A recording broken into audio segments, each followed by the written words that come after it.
Hello everyone, nubkeks here. Welcome back to Nub Raids, and in today's video, I'm going to show you a couple of different teams, two different teams, for going through Doom Tower hard, pretty much end game, right? The best teams you can put together. We're going to exclude Poison Explosion. I don't quite have that set up. We might do a separate video on it. Apologies in advance if I have to cough. I'm quite sick right now. We're going on holiday. It's a total pain. I'm like, please get better tomorrow before the holiday starts. I'm recording videos, or trying to, before going on holiday. That's why the videos have been sparse this week. And my gosh, I had like hay fever and I think a cold as well at the same time, which is like double cursed. I was like, man, wait. I started off as hay fever, and then I'm like, oh, we also got some non-hay fever symptoms in here. That's a bit weird. Anyway, look, in the last video I did on this, we did a budget team for Doom Tower Hard. Great thing about this team, full auto through 98% of the floors by focusing on control. Downsides, number one, it's slow. Number two, obviously you're a bit dependent on the fusion champions. Like when you start playing, that's not that big of a big deal. I think you're going to pull some champions, and there's pretty regularly great fusions in the game. You're going to get good fusions like Morrigan, or bad fusions like Great Floriaka that are going to fit into this type of team, and you're going to be fine. And about a year into the game, you'll be able to put this team together and beat nearly all of Doom Tower hard on that budget. If you put in the time. We had some fun discussion coming off that last video. Fun. But it's slow, right? There's not really any damage. It's slow, and it doesn't do every single floor. So what I want to show you today are two different teams that people use. So the first team, let's actually go in. I think this should fail. This should fail right here. So this team is a Seer team. I think a lot of people looked at this as like the gold standard team, the best of the best. This is going to get you through no problem in Doom Tower hard. Funny thing is, it's going to fail right here. I don't have Duchess, which is like it's the ultimate, 5 champions is Duchess, double legendary reset, double Kymars, double Yumiko's, doesn't really matter, Lydia and a Seer.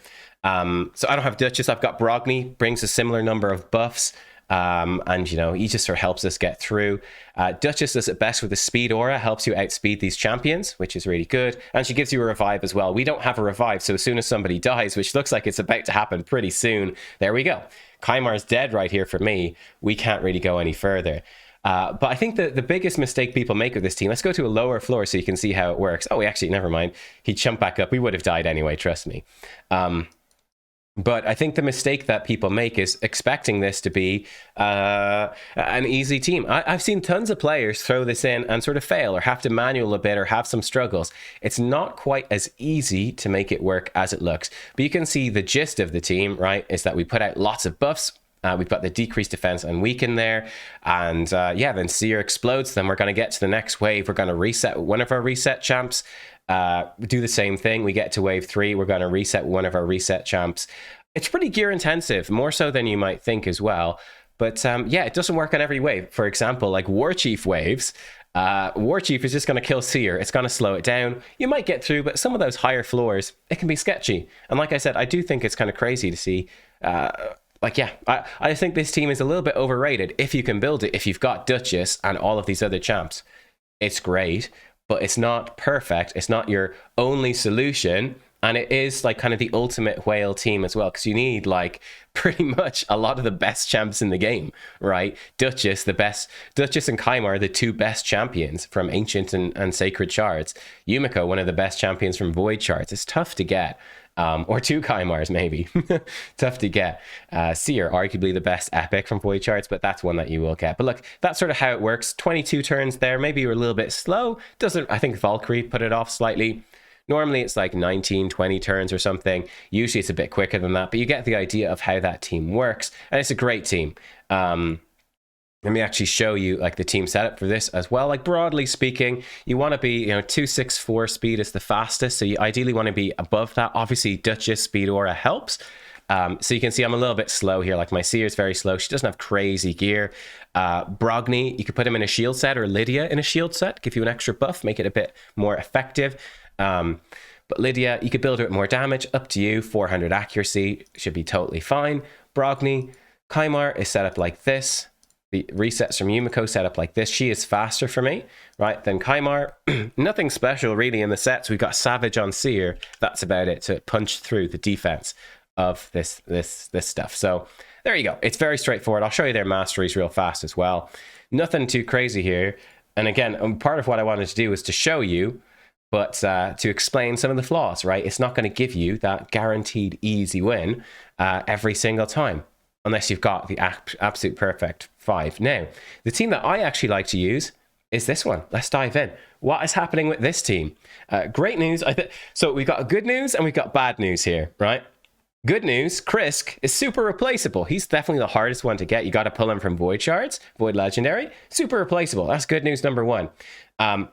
Bad news, though, is that Romantu is kind of essential, okay? So he's the final mission reward in the game. It's going to take you a long, long time to get to him.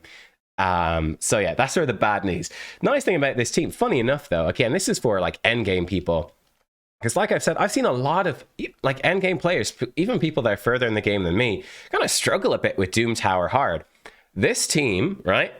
This team will come in every rotation of Doom Tower Hard, every wave of Doom Tower Hard. This team will win basically 100% of the time. There's like, I've run this through multiple, I think like twice pretty much through each rotation now. Because I got Elva back in December. I've been running this exact team basically since then. A few gear changes, like my Ragash is now a little bit slower. You know, but I've been running basically this team for 6 months, and it's failed maybe like two times or something throughout all of that. It's like you get the perfect bad luck on a wave. You just run it again and it wins. Not a big deal. And that's the great thing about it. You can just walk away, click run, and it's going to go through. It is obviously going to be slower than the Seer team. No doubt. You can see we're over a minute already, but it's still going to get through every wave basically 100% of the time, and also pretty decent speed. Remember, we're really high up Doom Tower Hard at this point, and we're absolutely blasting and cruising through.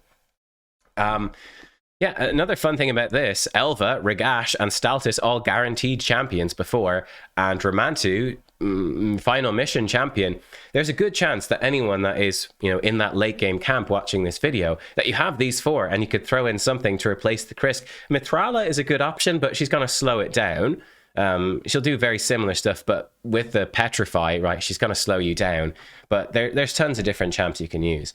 But I just love this sort of setup. So why is Romantu so important? You see, my Romantu is actually super squishy these days. It works better if he's not super squishy, but it's still going to work here because everyone else is so tanky. You can see Duchess almost going to kill Romantu. A little bit embarrassing. Elva's so clutch, though, with that shield, right? It's not the shield, the Veil. She'll revive him now in a second with a Veil on as well. And I think a Veil, maybe Ragash is going to get the Veil, actually. Yeah, bit of a bummer. So we're having a bit of a tough time in this way, but we'll get through. This is a good opportunity to actually show, you know, a bit of struggles against one of the waves, but still being able to ultimately get through. Yeah, Romantu, why is he so good? AoE, block passive skills with a buff strip on a 3-turn cooldown. That means that Torments, Mortu Macab, Sifi, Rotus, right? These champions with really obnoxious passive abilities that are really hard to deal with, suddenly not that much of a problem anymore. It's a really, really big deal for coming through and being able to deal with those waves full auto. He's so strong for it. And like I said, he's better if you build him tanky. He also brings AoE True Fear and a bunch of debuffs on his A2 on a 3-turn cooldown as well, which is also brilliant. Elva is just amazing. I actually did try this with Sifi, who I have just pulled. With Sifi, because she gives you increased defense, she's going to basically up the damage of the 2. She's going to let Staltis use his shorter cooldown and give Ragash increased defense before his nuke every time, basically. So it does the waves a bit faster, but it's not as consistent. Elva's just amazing, right? Really short cooldown, single target revive, really short cooldown cleanse with block debuffs, increased speed. She's pumping out heals with the passive and pumping out heals, continuous heals with her A1. She's just so good for this with the speed aura. Just perfect. So strong. Ragash is coming in as our decreased defense champion, although we've got a bit of decreased defense from Romantu A2 and from Krisk passive as well, but he brings it consistently. He even has an AoE stun that's going to be very helpful as well, and he does good damage. Before this, I just had him built fast with no real damage. I've rebuilt him, guide coming soon, on him with damage, and there you go. Again, it's a little bit slower against that wave, but we're going to get through every wave pretty much no problem. Let's come up to the Seer Rotus wave, which is really nasty. This one, to be fair, actually, funny enough, Seer Rotus is a really good floor for the Seer team. That's the one where it can work, as you can easily reset off the Rotus. But yeah, I think we saw, did we see it fail? I had to record this twice because I'm sick at the moment, broke down into a coughing fit. Like right here, it would be better if we actually did the Krisk provoke on the opener. The reason that this is a little bit busted right now is that I re-geared Ragash to be slower but hit harder.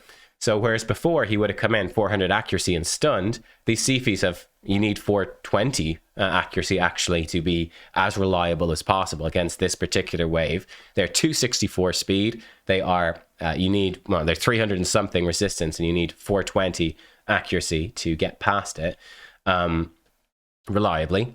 So yeah, that's why this is a little bit wonky, but it's still going to work just fine. That's a nice thing about this champ build. The setup team here is so strong. Even if you got kind of bad builds, it's still going to work just fine. Turning off the Sefi passive means we can crowd control the Rotus. Obviously, Ragash being resisted, but we can crowd control them, and it doesn't really even matter. Even the Romantu A1 decreasing cooldowns, it's really slick. It's really nice. Staltis is in just for damage, 6-piece stone skin. He has just built to nuke as hard as possible. He's a defensive nuker, so he's super tanky. And the thing both him and Ragash have in common, right, is Staltis, obviously on his A3, gives himself increased defense before doing his AoE nuke. Ragash is a little bit more awkward. His A1 gives you the increased defense, but both nukers provide their own damage buff, and they're both very tanky, so you're not worried about any AoE hits that go through or single target hits that might go through. They can easily take them, and they can pump out damage with the best of the champs in the game, which is really, really good. So again, you can see this is slow. Again, for this wave, I would probably be running a Seer team, but I just wanted to show you probably the hardest wave for a lot of people, and how we can rip through just fine, right? Which is pretty fun. So yeah, there we go. We lock out the passives. Unfortunately, we missed it on Sefi. Well, that's unlucky. So Sefi's going to cleanse all of the Rotus. So that's going to make this a little bit harder. We're going to do this wave. Well, there's only 2 Rotus. We're going to do this wave a little bit on hard mode. So that's where, I mean, maybe you'll fail. I don't think so. We should be pretty good. So yeah, it's very simple. Again, before I was running this with only one proper damage dealer with Staltis. I think before Ragash, I was running Lydia.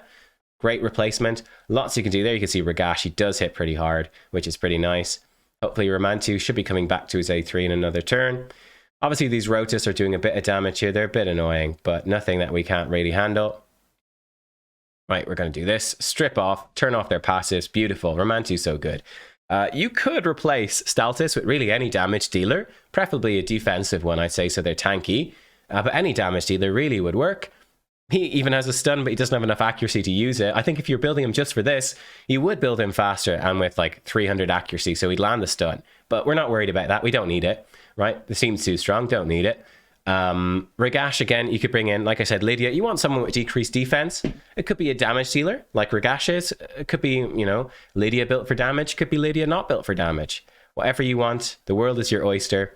With Krisk, you'd replace him with any sort of protector, I would say. That's going to just protect your team, make sure they survive really nicely. Krisk is obviously fantastic. Matralo would be good, but she'll slow your team down with petrification. And yeah, there we go. Right, we'll get through this eventually. It's going to take a while. Obviously, if you were to click the C feat, it would go faster, but that's not the point. Point is, we want to click auto climb Doom Tower hard. We want to walk away, you know, we stick it on in the morning when we're at work. We come back after a meeting an hour later, and we want to see all 9 floors auto cleared 100% of the time. We don't want any fails. We don't want anything wrong. Just come in and beat it 100% of the time. It's done every day. No stress, no manual, no shenanigans, none of that. No thank you. Yeah, I probably should change it with Krisk to prioritize his A3, but that's okay. That's fine. I don't even know if he had it off there, but just to stop the CP putting up buffs for these sort of waves. Eventually, I'll build Ragash to be a bit faster, but it's going to take a while. But there you go. I hope that you found it interesting. I'll show you the builds in a second. Let's just see that we can clear this wave. I guess I'll be back after this wave so that we prove that we can do it. I'll see you guys in a minute. All right, there we go. You can see I actually did clear it faster the first time. We just had better luck. So yeah, it can go like this is one of the slowest runs, actually, unbelievably slow. Bad luck there. But there you go. Actually, maybe it was the Sefi variant that I ran last time, which is it's this one. So if you've got Sefi, which I think can be quite helpful. So with Seer, right, you can actually use the Romantu aura for accuracy, get 80 more accuracy. That will help you hit the stat requirements to actually debuff them. And Seer does bring you that increased defense, right? So she'll actually enable Staltis to open with his A2 and really cycle through AoEs much more, which is really nice. She'll let Regash's A2 do much more damage. So that's a pretty cool setup. I did find that Seer not as stable as Elva because she's got 4-turn cooldowns, right? Whereas Elva has 3-turn cooldowns. So I did do a bit of testing before this video. I on the test server here, I wanted to find out which one would be better. I actually found that Elva is better for this with her A1. It just synergizes really well, and her passive synergizes really well with keeping people alive. Like I said, my Romantu is super squishy because he's built with like some crit rate and he's built a bit derpy. Probably going to rebuild him now that Polymorph will be nerfed. He's going to be much more relevant. But yeah, this is a slick team. It's a sick team. That was a slow run, right? But usually you're looking at more like 3 minutes. And like I said, it beats every single floor, which is exactly what you want. How do we build them? So Elva, I'm actually going to be rebuilding, honestly, but it doesn't really matter exactly how you build her. You could have lots of different builds. She's super tanky right now, right? She's in my best stone skin gear. This gear is actually coming off her going on to Seer. I'm going to be building Elva in Stalwart gear instead, which is going to be even better for dungeon runs, where Elva is just very much like this. She's god tier. Right, she is god tier for hard mode dungeons. Ice Golem, Dragon Hard, both of those really strong. So Stalwart's going to be even better for making her even tankier. But yeah, just high HP and defense, high speed, and that's it. And then your best sort of tanky set. Her masteries are like this. Romantu, he's in triple perception, which is probably the way to go. Obviously, if you're only using him for Doom Tower Hard, 420 accuracy, you never need more than that. And obviously, you know, you can add in whatever, like 20 more accuracy here. It's going to be at most of the time. I've got him built more like 700 for arena type stuff. Gonna be rebuilding him. So this is not a set in stone build by any means. Like I've got him, I think, with crit rate gloves and stuff. Yeah, crit rate gloves. It's got speed and accuracy. It's pretty good, you know. But yeah, so I'm gonna be changing him up. I just have him built for some damage. I was running him a good bit with what you call him, the demon dude that does all his big AoEs when someone dies. But yeah, basically that team, Romantu would die, and I've got him here somewhere. Oh man, I can't remember his name. You guys know who I'm talking about, maybe. Big, tall demon guy. Hefrak, that's the one. Hefrak. Tall was the key word that brought the name back to mind. But that is Romantu. You can even build him pure nuker, honestly, which is kind of fun for live arena too, I think. Krisk is in Hydra build. Fun thing about this, part of what made me latch onto this team was when I got Krisk, and obviously Krisk is considered to be absolutely insane. I was like, man, I use him for Hydra, but I don't use him anywhere else. And then I was like, all right, Doom Tower is sort of the place to go, because a Krisk that's built for Hydra, not really useful for arena. Like, you know, he's got Blood Shield and no reaction or anything. So yeah, he'd be pretty good, I guess, in like bolster with reaction and stuff. I don't know, for arena, but it just doesn't quite work. But again, good HP and stuff, good speed. Good resistance for Nightmare Hydra and accuracy for Nightmare Hydra. This stuff works super well in Doom Tower as well. He's never going to get debuffed. He's getting debuffed. Oh man, I've watched too many raid videos. Debuffed. He's never going to get debuffed. And yeah, so yeah, there you are. Again, he's very replaceable, but he's brilliant. If you've got him, obviously I'd run him in this. You know, by extending the buffs and the ally protection, he really helps keep it consistent. He's great. He's very, very good. Staltis, he's coming in pure damage in Stone Skin, my best sort of Stone Skin defense New King gear, so 7,000 defense, 261% crit damage. He hits very, very hard. These are his masteries, fairly straightforward. He's super slow, right? But that's fine. He just hits the waves really hard, and he's going to kill stuff. Like I said, if you were building him purely for this, I would ditch the Stone Skin, put him in Savage. I would build him much faster. And there you go. Like, you don't need as much damage, take more turns, you get through it quicker. But yeah, this is quite... I just wanted a slow Stone Skin nuker for arena. So that's what we've got. And obviously, again, you've got like the Dragon Hard Staltis builds, which are just really tanky and regen. That would work okay if you had the accuracy for the stuns and stuff, but not really worth it. Then Regash, I have rebuilt Regash. Regash previously was faster with just lots of perception. So he was built, you know, just to debuff, basically, with the AoE decreased defense stun, which is great on a 3-turn cooldown. Such a good move. Now I've built him for damage. We're going to do a whole video on him with 5k defense, 224 speed, and 244% crit damage, about 300 accuracy. So his accuracy obviously is a bit low for that Seer wave. The Romantu aura would get him pretty much good enough, you know. So there's stuff you can play around with there. But yeah, he just, you know, he does good damage. He does the stun to decrease defense. That's the important thing for getting through things quickly. building him purely for Doom Tower Hard, I would be getting the accuracy higher, like up to 350. But this is more of, you know, the lethal arena type build where we've got some accuracy. We'll talk more about it in the guide, but I think with the polymorph nerf coming in, I think he's going to be a good champ to use polymorph, and also going to be stronger with polymorph not being as prevalent on like Elva with 130 resist. I guess actually he's really low resistance. He does have 50 base, but he's only 169, so he probably would still get polymorph, which would be bad. So you might need to look for some resist on him. We'll figure that out when we get there. But that is the team. Let me know what you think. What team do you use for Doom Tower Hard? I'm actually quite curious. Does anyone else have a full auto team for Doom Tower Hard? Like I said, this is pretty late game gear. Like Krisk, you got to pull him. Romantu's a late game champion, right? But I do think that 3 guaranteed champions, putting them in Romantu, and then, you know, one of my best pulls from shards, and boom, having a full auto team for all the Doom Tower Hard. It's something that I've really enjoyed. And yeah, I think a surprising amount of people seem to struggle with doing Doom Tower Hard reliably. So I would definitely suggest, if you have Elva or any tanky reviver like her, tanky reviver plus Romantu, a couple of defensive damage dealers, maybe just some crowd control on them either. And again, another crowd control protector, and bam, get through Doom Tower full auto and save yourself a lot of time. Guys, thank you for watching. I hope that you enjoyed. And yeah, I'll see you next time. Goodbye.